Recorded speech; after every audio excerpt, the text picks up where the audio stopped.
욥기서 3장 23절에서 26절 제가 봉독하겠습니다.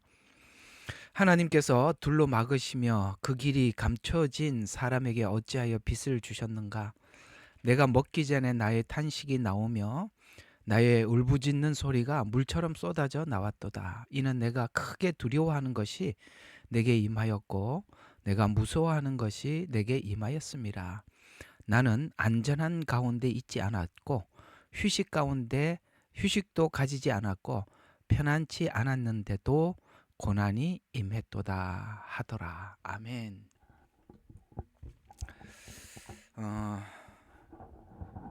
욥기는 또 어떤 방향에서 보고 또 어떤 각도에서 보느냐에 따라서 각자에게 주어지는 은혜가 풍성할 겁니다. 신앙이 아직 깊지 못한 사람들에게는 깊지 못한 대로 또 성숙해가는 우리 이제 흔히 말하는 청년기, 청소년기 수준에 있는 자들에게도 하나님께서 주시는 은혜가 있고 또 장년이 된 성숙한 성도들에게도 주시고자 하는 메시지가 각자에게 신앙의 깊이와 수준에 따라서 하나님 주실 것입니다. 그러나 우리가 함께 살펴보고자 하는 것은 우리 모두가 공통적으로 함께 공감할 수 있는 메시지를 여러분들과 함께 준비를 하고 나누어 보려고 하는 것입니다. 오늘 이 본문을 통해서 과정을 밟아서 성숙해져 가는 신앙의 깊이라는 주제로 여러분들과 함께 나누어 보도록 하겠습니다. 신앙에는 과정이 있답니다. 그리고 그 과정을 밟아야만이 성숙해진대요. 그래야 이제 우리 신앙이 깊어진다라고 그렇게 이야기를 하고 있습니다. 1, 2, 3장에서는 욥이 그저 그 속에 있는 깊고 깊은 속에 있는 자신의 그 신앙의 약점들, 허점들 이런 것들을 보지 못했지만 이제 하나님께서 어떤 욥이 자기가 이 정도면 하나님 앞에 온전하겠지, 완전하겠지라고 생각하고 있던 틀을 깨셔서 이제 그 틀이 깨지자 오늘 이 3장에는 하나님 이제 저번 주에 말씀드린 것처럼 하나님께서 제 인생을 왜 이 땅에 낳으셨습니까? 또 내가 태어나서 그냥 죽음으로 그냥 내버려 두시지 이렇게 살게 하셔서 이렇게 고통을 당하게 하시고 그저 인생 사는 것도 버거워 죽겠는데 하나님마저 이렇게 내 인생의 짐이 되도록 하십니까? 그래서 이제 더 이상 견딜 수가 없어서 이 3장에서는 죽음을 외치고 또 왜 진작 죽지 않았던가 이런 이야기들을 하고 있는 이야기들을 우리가 같이 보고 있습니다. 3장은 오늘 이제 두 번째 시간으로 마무리를 하고 이제 다음 주부터는 4장으로 넘어가겠습니다만 이 3장에서 우리가 꼭 하나 짚고 해결해야 될 문제가 하나 있어서 오늘 이 문제를 한번 여러분들과 함께 나눠보려고 하는 것입니다. 자, 우리 신앙이 성숙한다는 것은 어떤 과정이 있다는 것이죠. 성숙이라는 것은 갑자기 한 살이 10살이나 한 살이 10살이 되고 10살이 20살이 될 수는 없듯이 한 살이 지나면 2살이 돼야 되고 2살을 지나야 3살이 되듯이 말이죠. 우리는 초신자들이 어느 날 자기가 막 거듭나고 태어나서 은혜를 듬뿍 받아서 마치 자기가 한 우리 신앙으로 말하면 30대, 40대로 착각을 하거든요. 그 다 거품입니다. 그게 거품이 빠지는 걸 보면 기가 막히죠. 그래서 어떤 사람이 갑자기 세상 살다가 은혜 받고 확 달라졌다고 해서 엄청난 믿음에 성공한 사람을 봤다 이렇게 착각하지 마시기 바랍니다. 그는 아무리 은혜를 받고 그렇게 많은 사람들이 간증을 가지고 있어도 지금 한 살에 불과합니다. 그걸 우리가 착각하죠. 자, 오늘 그걸 좀 여러분들과 함께 나눠보려고 하는 것입니다. 과정은 어떤 것을 밟아야 하겠죠. 우리 인간이 성장하는데도 그런 부분들을 나누지 않습니까? 유아기, 그다음에 그러니까 유치원, 그다음에 어린이, 그다음에 청소년기, 그다음에 청년기, 장년기, 노년기. 왜 이런 걸 나누죠? 과정이 있다는 것이죠. 그리고 성숙해가는 어떤 단계가 있다는 것을, 우리가 인간이 태어나서 자라는 것 같이 우리 신앙도 같은 막 거듭난 시간이 있는가 하면 이제 자라가야 하는 시간이 있죠. 그래서 성경은 그 부분을 우리에게 이해시키기 위해서 먹는 말씀을 먹는 음식의 깊이에 대해서, 어떤 사람은 젖을 먹는다 이렇게 얘기합니다.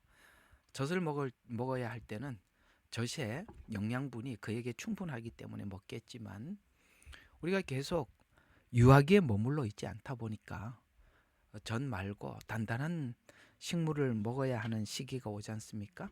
우리가 교회에서 신앙생활을 하면서도 어떤 교회는 젖을 열심히 주는 교회가 있는데, 이제 신앙이 자라서 뭔가 한 발짝 더 성숙해 나가야 되는데 계속 젖을 먹이면 사람들이 불만이 쌓이죠.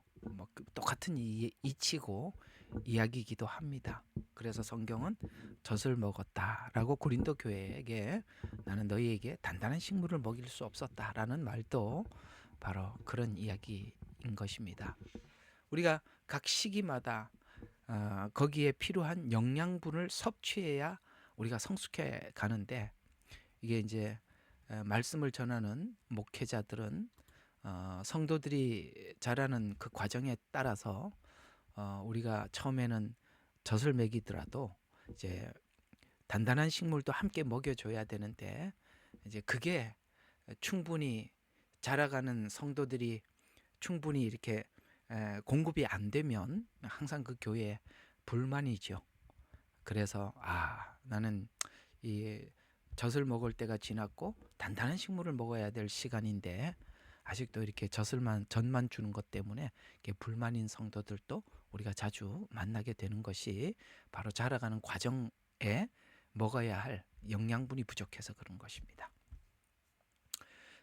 자, 그러면 오늘 우리가 이렇게 쭉 자라는 걸 보면 우리가 이제 대략 다 알죠. 그러니까 막 유년기, 유치, 그다음에 어린이, 그다음에 이제 청소년기. 그러니까 쭉 보면은 가장 주목이 되는 시기가 있어요. 그게 바로 청소년기라는 것입니다. 우리는 학교 다니면서 이게 청소년기를 배우면서 뭐 제가 배운 기억으로는 뭐 질풍노도의 시기다 뭐 이렇게 뭐 표현을 하기도 합니다. 뭐 질풍노도, 뭐 언제 감정이 어떻게 바뀔지 모르는. 그래서 청소년기를 보내는 자녀들을 키우는 부모들은 늘 불안하죠. 얘가 감정이 어느 쪽으로 언제 어떻게 치우칠지 불안하게 눈치를 봐야 하는, 그게 지금 오늘 3장 이야기입니다. 욥은 지금 뭔가 사춘기를 보내고 있거든요. 신앙의 사춘기. 오늘 그 부분 좀 이야기해 볼까요? 신앙에도 이런 사춘기가 있다는 것입니다. 이 사춘기가 도대체 뭐냐라고 여러분들이 묻는다면, 오늘 이 사춘기 이야기를 좀 들어보면서 여러분들이 이 과정을 보내는 분들도 계실 겁니다. 제가 제 눈에 봤을 때는 이 사춘기를 보내는 성도들이 많아요. 여기도 많고요. 근데 이제 이 사춘기가 뭔가 이게 정립이 안 된 시기지 않습니까? 그러니까 무언가가 지금까지 정리해왔던 것이 혼란이 이제 막 오는 거예요. 그러니까 지금까지 이해해왔던 가정, 국가, 사회, 나, 본인, 가족, 이런 것들이 막 뭔가 이렇게 지금까지 자기가 세워왔던 체계가 흔들리는 시간이 바로 사춘기입니다. 이건 단순히 호르몬의 문제가 아니라 그런 문제가 있는 것입니다. 혼란. 무엇이 이 혼란을 줄까요? 이걸 여러분들인데 좀 어떻게 이해를 시킬까 하고 고민을 많이 하다가, 그러니까 생각하다가 제가 뭐 이렇게 접근을 해서 여러분들을 좀 이해시켜 보려고 그러는데 아마 이것 밖에 생각이 안 나니까 이렇게 한번 해봤습니다. 여러분 요즘 그 전환길치라고 혹시 아시죠? 예, 이거 좀 이렇게 애국 운동하시는 분들은 전환길치에 대해서 이렇게 많이 알고 있을 것입니다. 그는 역사 강사였고 공무원들 이제 그 공무원 시험을 치르게 하기 위해서 아주 일타 강사로 유명한 사람이었죠. 근데 그분이 이제 요즘 애국 운동 하느라고 이렇게 열심히 하고 있습니다. 그분이 계속 했던 말이 하나가 있습니다. 그걸 제가 좀 따왔거든요. 그가 이런 이야기를 합니다. 어, 청소년 그러니까 이 청년들이 분노하는 거예요. 2030이 왜 분노하느냐? 어른들이 정직하지 않은 것 때문에 분노한다. 이제 그분이 주장이 거기 그게 가장 많이 꼽혀 있어요. 그러니까 어른들이 정직하지 못하고 진실하지 못하는데 2030은 분노한다. 그리고 그분도 가만히 성향을 보면 그 2030이 가지고 있는 그런 성향을 가지고 있다 보니까 굉장히 소통이 잘 되는 것 같아요. 그래서 2030이 굉장히 많이 따르고 좋아하는 것 같습니다. 왜 이야기를 하느냐? 2030이 청소년기가 어떤 시기냐면 이런 걸 생각하면서 사고가 정립이 됐는데 막 혼란스러운 거거든요. 그게 뭐냐면 진실해야 한다. 정직해야 한다. 신앙의 정직과 진실이 전부인 줄 알았는데 이상하게도 살아보니 정직하고 진실한 게 전부냐? 그게 아니더라라는 것에서 엄청난 충격을 받는 게 청소년기입니다. 따라왔으면 좋겠습니다. 제 이야기를 같이 따라오셔야 참 좋을 텐데 신앙이 그래요. 우리가 처음에 신앙생활을 하면 하나님 앞에 진실해야 된다. 정직해야 된다. 맞습니다. 제가 그걸 부인하는 게 아닌데 정직과 진실이 자기에게 그러니까 나에게만 적용이 되면 좋은데 이 정직하고 진실해야 하는 것이 아직도 신앙이 어린 아직도 성숙하지 못한 사람들에게 그 잣대를 들여다 댐으로써 사람을 반잡지요. 너는 왜 신앙이 하나님 앞에 진실하지 못하냐? 왜 하나님 앞에 정직하지 못하냐만 꺼내놓아서 근데 왜 상대방이 하나님 앞에 아직 그게 완성되지 못하고 있었을까요? 그렇죠. 아직도 미성숙하거든요. 그런데 이 청소년기는 정직과 진실이 전부라고 생각을 하고 있지만 자기 자신 안에 내 안에 정직과 진실이 자리 잡혀 있지 않다는 것을 잘 몰라요. 그러다 보니 개념은 지금까지 배워온 것은 정직과 진실인데 그것이 남에게 계속 다른 사람들이 정직하지 않고 진실하지 않는 신앙에 대해서 분노만 할 줄 알지 내가 아직 그 지점에 도착하지 못했다는 것을 모르는 상태에서 오는 혼란입니다. 엄청나게 혼란을 겪습니다. 그래서 남을 정죄하고 비난을 하지만 결국은 자기를 돌아보면 자기도 그게 완성이 안 된 나를 보면서 야, 내가 지금까지 다져왔던 신앙의 노선이 내가 지금까지 지켜왔던 신앙의 기준이 맞기는 맞는 것 같은데 나도 안 되고 남도 안 되고 그러면 신앙을 놓아야 하느냐? 그럴 수는 없고 왜? 하나님 살아계심을 아니까 그냥 내려놓을 수도 없고 붙잡을 수도 없는 그러다 보니까 스스로 자기를 자책할 수밖에 없는 나를 보게 되고 그게 오늘 3장이에요. 그래서 자책을 어떻게 하느냐? 하나님 저를 왜 낳으셨습니까? 내가 왜 살면서 이런 고민을 하면서 살아야 하는 것이었습니까? 라고 그 문제를 자기가 스스로 해결할 수 없으니 하나님께 탄생과 출생과 태생을 하나님 앞에 이렇게 3장이 그 얘기들 전부지 않습니까? 뭐 다 그 똑같은 이야기죠. 왜 태어났던 거 저번 주에 말씀했잖아요. 생일 축하합니다. 왜 태어났니? 그랬다고 말씀드렸지 않습니까? 그러니까 그럴 수밖에 없다라는 거죠. 혹시 여러분 이런 고민, 이런 상황을 혹시나 여러분들 겪어보신 적이 있으신가요? 하나님은 버릴 수는 없고 믿기는 믿어야 되겠는데 내 안에도 아직 하나님이 원하는 것을 완성하지 못했고 완성하지 못한 내가 나를 봐도 속상해 죽겠는데 앞에 있는 사람들도 그래요.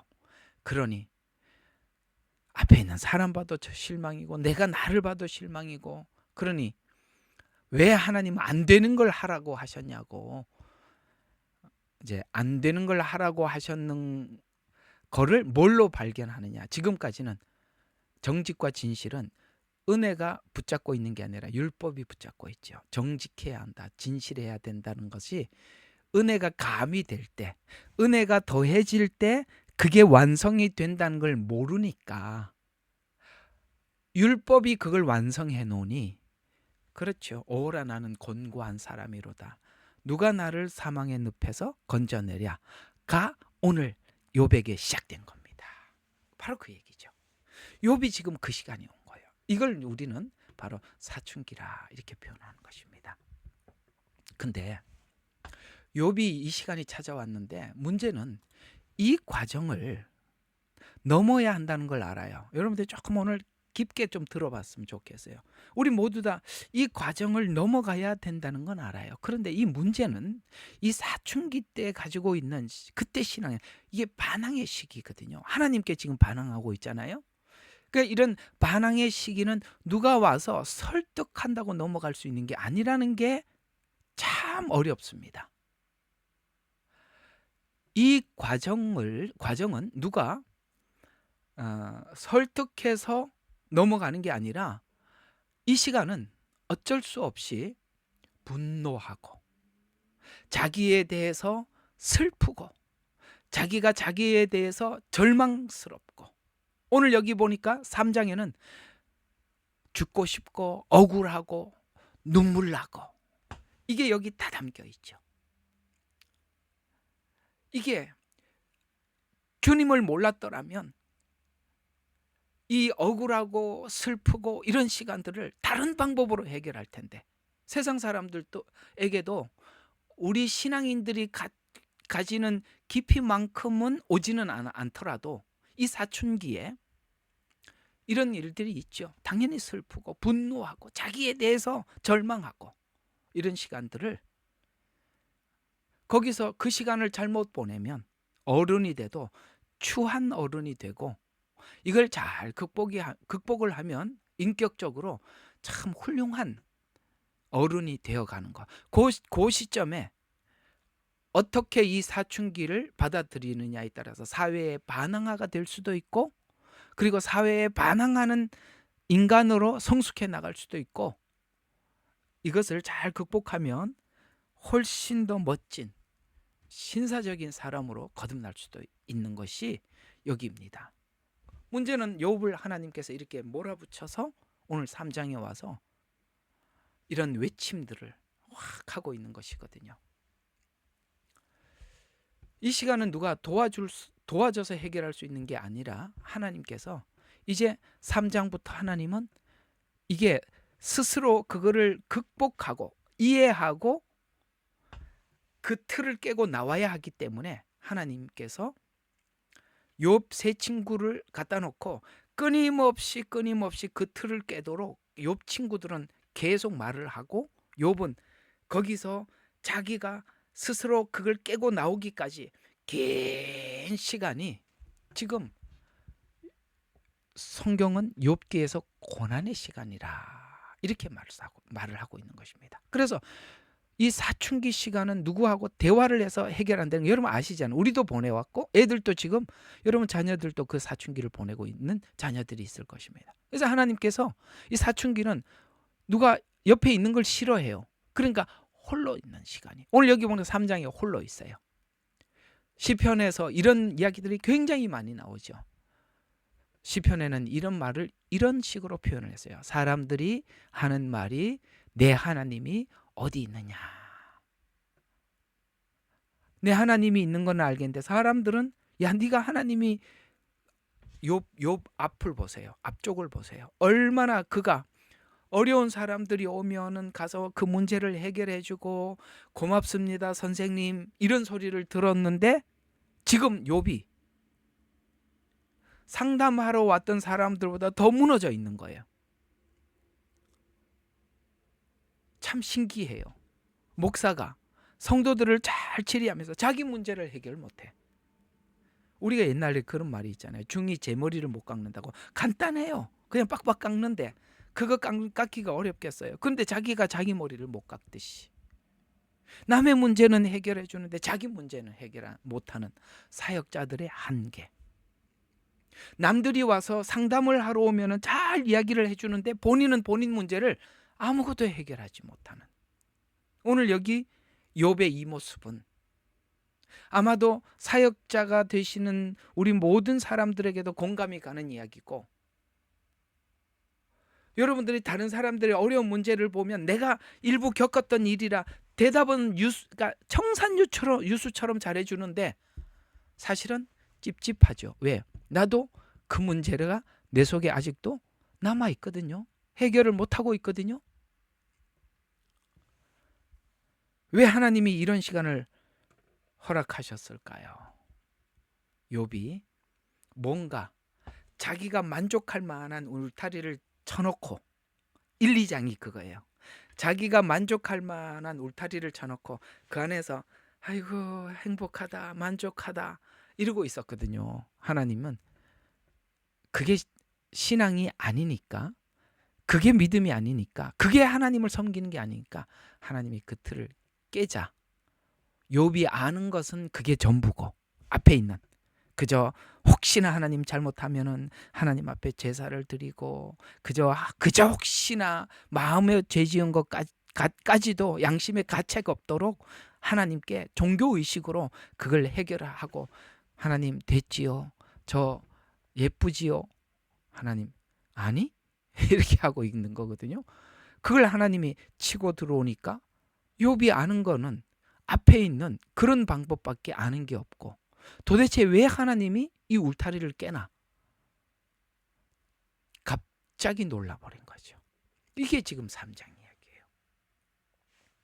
이게 우리에게는 뭘로 나타나는 거냐면 인간이 소망하는 울타리는 그저 예수를 믿는다, 하나님을 믿는다는 것이 정직하게 살고 내가 내 자신에게 진실하고 그러면 하나님과 나와의 관계가 완만할 뿐만 아니라 하나님이 주신 축복이 그저 이렇게 내가 하나님 앞에 하면 정직하게 살고 진실하게 살면 그러면 하나님께서 그 보상으로 우리에게 안정을 주기도 하고 그 다음에 행복을 주시기도 하고 그럴 거라고 생각을 하고 그저 그렇게 살아들였는데 행복과 안정이 찾아오는 게 아니라 뭐가 찾아옵니까? 아이고야 고난이 찾아와 버렸어요. 하나님께서 욥에게 자신만을 위한 행복과 안정이라는 자기 소원의 울타리를 내가 하나님 앞에 기대했던 그 울타리를 벗고 더 깊은 세계로 나와라. 우리 찬송가에 나오죠. 왜 너는 얕은 물가에서 그렇게 헤매느냐. 더 깊고 깊은 물가로 네 노를 힘껏 저어서 나가자라고 말을 하는데 우리는 그저 여기가 좋사오니 그거 여러분 성경에 나오잖아요. 겟세마네 동산에 올라가서 기도를 했더니 엘리야와 모세와 예수님께서 대화를 하는데 그 모습이 너무나도 아름다운 천상의 모습이 보여. 여기가 좋사오니 그랬더니 아니다 내려가자. 내려가서 뭐 하자는 겁니까? 죽으러 가자는 거죠. 그 겟세마네를 내려오고 예수님도 순교당했고 제자들도 순교를 당했습니다. 이게 무슨 그림인지 그려지세요? 여러분 예수님 믿고 하나님이 이걸 원하겠지. 누가 하나님이 부정직한 걸 원하겠어. 진실하게 살면 되지. 정직하게 살면 되지. 내가 내 자신에게 꺼리낌이 없으면 되지. 하나님, 제가 그렇게 살았으니 저에게 하나님이 주시는 축복을 주세요. 제가 원하는 것은요, 큰 게 아니라 그저 내 자식들 잘 되고 나 건강하게 살다가 우리 가족 행복하게 지켜주세요. 네 이놈, 내가 그러려고 내가 너를 구했냐? 네 신앙의 그릇이 그게 전부냐? 너는 예루살렘과 사마리아와 땅끝까지 이르러 내 증인이 되어 세계를 향해서 나가야 하는데 뭐라고? 그냥 너는 네 가족이나 잘 먹고 잘 살자고, 그러자고 내가 너를 위해서 십자가에 죽었더냐? 이렇게 치고 들어오는 거예요. 예? 우리 성도들이 거기에 매여 있는 사람들이 얼마나 많아요. 그렇지요?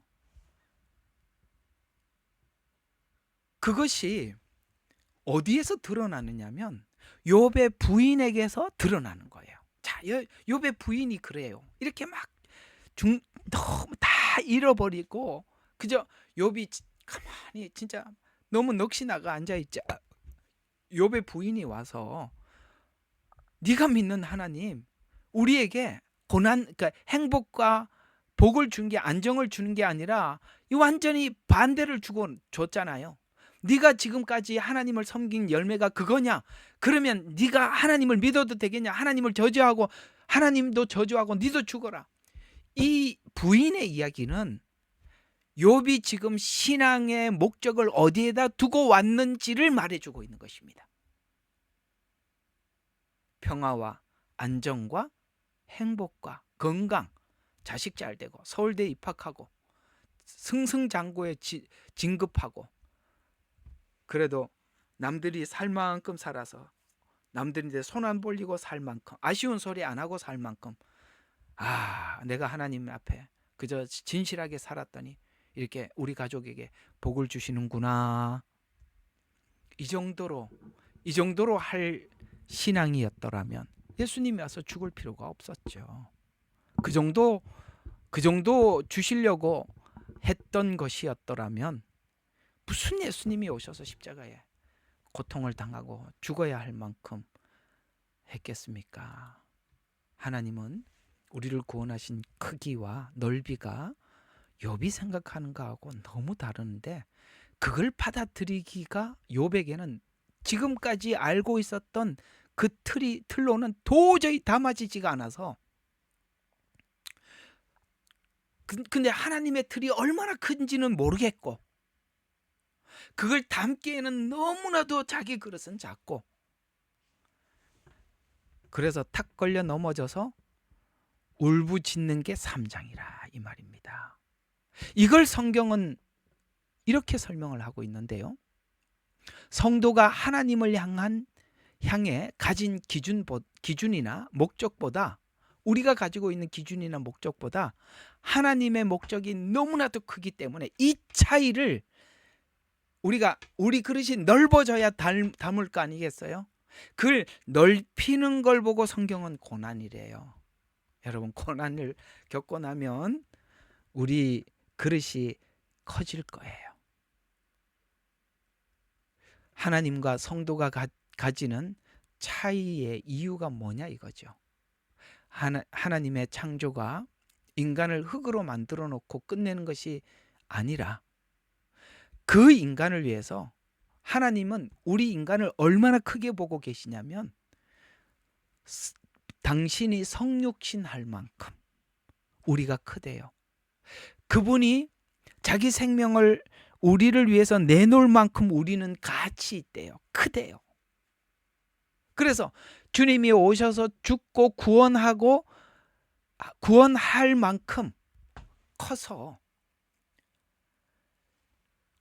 우리를 만들고자 하는 하나님의 큰 그림이, 우리 이 좁은 마음이 변화가 일어나, 그 십자가의 은혜로 감동의 변화가 일어나서 하나님의 그 수많은 말씀들을 우리가 자유의지로 감사함으로 받아내서 하나님께 무슨 말씀이든지 예수님을 따라가고 순종하고 복종할 만큼 우리의 그릇을 넓혀서 주님과 하나가 되도록 하기 위한 것이 바로 하나님의 창조의 완성이니, 일단은 그걸 담아내려고 하니 우리 그릇은 넓어져야 되겠고, 넓어지려고 하니 오늘 이 3장과 같은, 담을 수는 없고 뭐가 뭔지는 모르겠고 하나님은 뭔가를 작업을 하고는 계시겠고,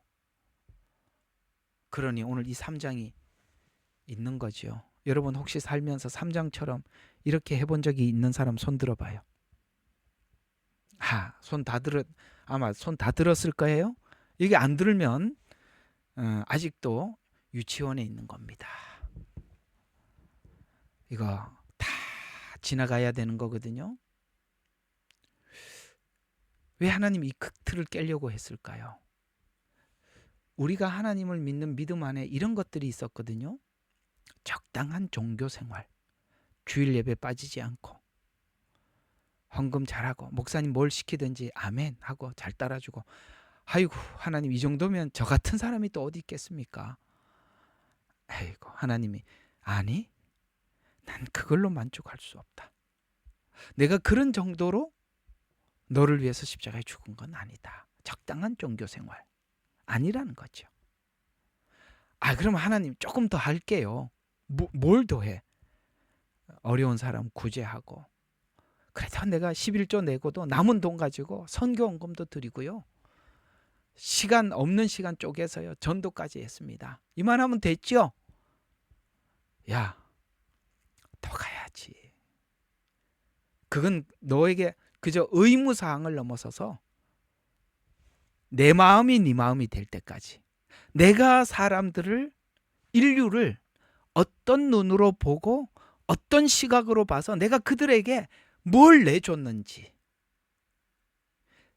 그걸 나하고 이렇게 하나가 돼서 내가 인류를 사랑하고 내가 사람들을 사랑하고 생각한 것처럼 네가 그것이 담아질 때까지 너는 그저 나한테 적당한 종교 생활, 이웃을 구제하는 정도, 조금 더 나가면 전도하고 선교하는 정도, 그 다음에 세상 사람들에게 욕 안 먹는, 그래도 역시 교회 집사님이라서 다르시네요, 예수 믿어서 다르네요, 이런 정도로 너는 끝내려고 하지만, 여러분 보세요. 사도들이 적당한 종교 생활하고 적당한 선교, 전도 이 정도 했습니까? 아닙니다. 그들은 주님을 위해 자기의 모든 것을 드립니다. 왜 그렇게까지 했을까요? 그렇죠. 우리가 받은 복음이 그만큼 큰 거예요. 넓은 거예요. 근데 우리는 그게 우리 스스로 축소시켜 작게 만들어 놨죠. 그걸 하나님께서 지금 이제 깨고 들어와서 그 일을 하려고 하는 것입니다. 우리 여기 하나 더 보고 좀 시간이 많이 가서 마쳐보려고 하는데, 요걸로 한번 결론을 내려보도록 하겠습니다. 히브리서 12장으로 한번 가보세요. 히브리서 12장 1절과 3절에 보면 예수님께서도 이 과정이 있었답니다. 이걸 이렇게 설명을 하고 있어요. 12장 1절부터 3절을 한번 보시죠. 그러므로 이처럼 많은 구름같이 같은 증인들이 또한 우리를 둘러싸고 있으니 우리 또한 그들의 무거운 것과 쉽게 얽매이기는 에워싸는 죄를 벗어버리고 인내로 우리 앞에 놓인 경주를 하자. 여러분, 무거운 것, 에워싸는 것, 이런 것들이 뭐라고요? 아까 말씀드렸죠. 적당한 종교생활, 적당한 신앙생활, 그걸로 때우려고 하는 거, 이런 거 어떻게 하자고요? 이런 것들을 벗어버리고 인내로 우리 앞에 놓인 것을 경주하자. 지금 욥은 경주를 시작한 겁니다. 경주의 시작에 3장이 있는 것이고요. 그러면서 이것이 우리 모두에게 하나님께서 작정한 일이지만 이걸 누가 본을 보였다고요? 2절에 보면 믿음의 창시자요 완성자인 예수를 바라보자. 그는 자기 앞에 놓인 즐거움을 위해서 십자가를 뭐 했어요? 견디시고 수치를 개의치 아니하시더니 하나님 보좌 우편에 앉으셨다 라고 말을 하면서 4절부터 7절까지 계속 너희가 마음이 지쳐 낙심하지 않기 위하여 자기에게 저질러진 죄인들의 그와 같은 모순된 행동들을 견뎌내신 그를 깊이 생각해라. 모순된 행동. 이게 뭐죠? 지금 제자들이 어느 때는 예수님이 최고예요. 예수님 정말 다 버릴지라도 나는 주님을 버리지 않겠습니다. 이렇게 했어요.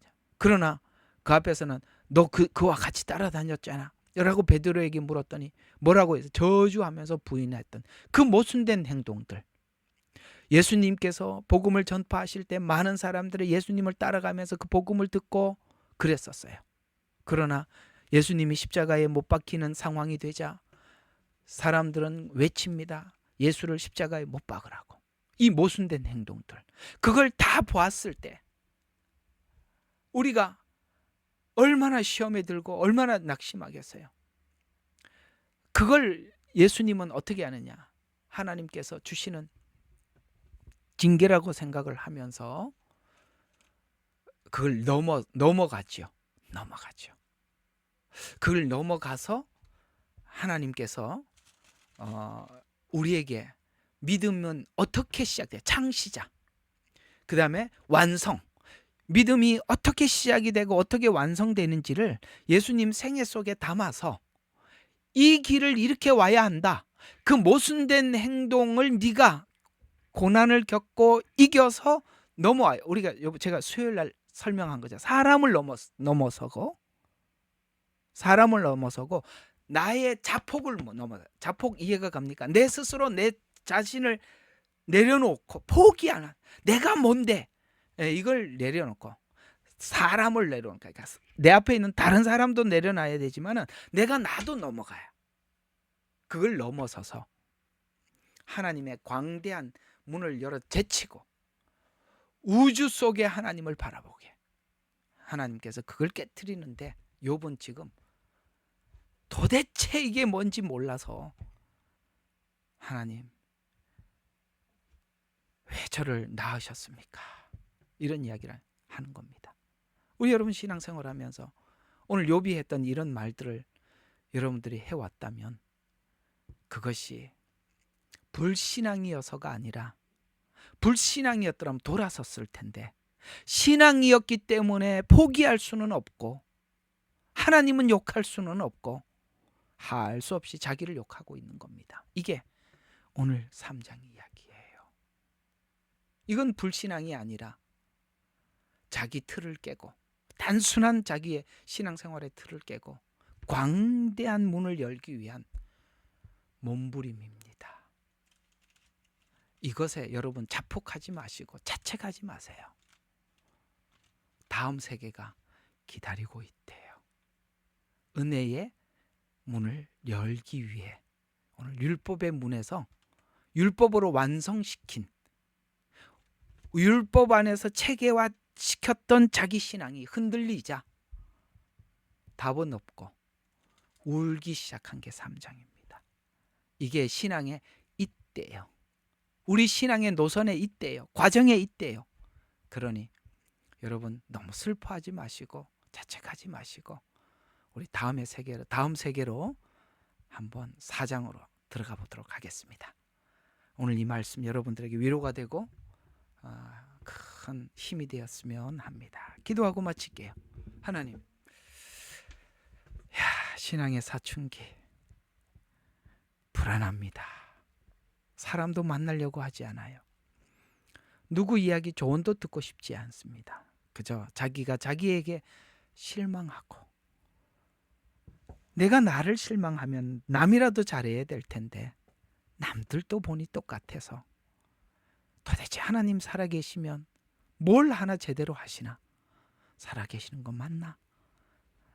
이럴 정도로 우리는 절망의 나락에 빠져서 헤매어 있을 때도 있었습니다.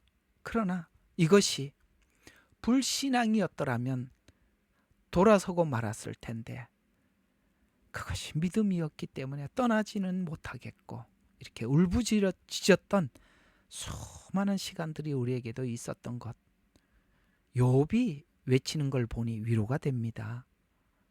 그러니 하나님, 이 시간 잘 보내서 하나님 앞에 성숙한 성도로 설 수 있도록 우리 오늘도 귀한 말씀을 들은 우리 사랑하는 성도들을 위로하여 주시고 손잡아 이끌어 세워 주시옵소서.